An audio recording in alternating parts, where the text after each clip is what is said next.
నిజామాబాద్ జిల్లా ముప్కాల్ మండల కేంద్రానికి చెందిన భరత్ భూషణ్ అనే వృద్ధుడు తన సొంత ఇంటి స్థలం కోసం రోడ్డెక్కాడు.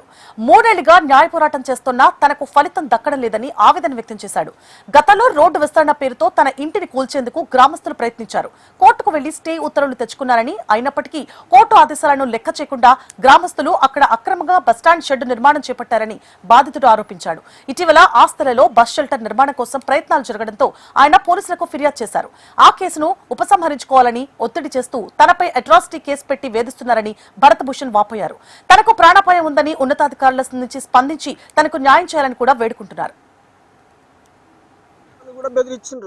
వాళ్ళకు ఇల్లు జాగా రాసి అన్నట, రిజిస్ట్రేషన్ చేసి అన్నట, చంపుతామని బెదిరిస్తే ఆ రోజు వదిలేసి వచ్చేసిన. మళ్ళీ రెండు రోజుల తర్వాత మళ్ళీ పోయినా. ఆ రోజు 4 కంబాలు వాతిండ్రు వెనక సైడు. మళ్ళీ తర్వాత ఇంకో కంబ వాతిండ్రు ముందరికి, ఇంకా 2 కంబాలు ఎక్స్టెన్షన్ చేసిండు. తీయమని బతిమలాడితే మేము తీయము, ఏం చేసుకుంటావు అది చేసుకో, నువ్వు రాసిస్తేనే కదా లేకుంటే చంపేస్తామని అంటే భయపడి మొన్న 30వ తారీఖు నాడు వచ్చి పోలీస్ స్టేషన్లో కంప్లైంట్ రాసిచ్చిన.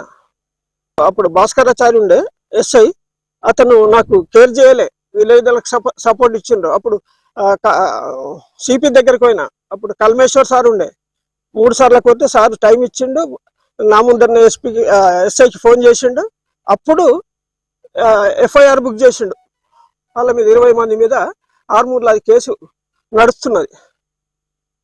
ఈ మధ్యలో మొన్న నన్ను కూడా పోలీస్ స్టేషన్కి పోవాల్సి వచ్చిన, నా తరఫున కూడా ఇక్కడ పిటిషన్ ఇచ్చిన, ఎఫ్ఐఆర్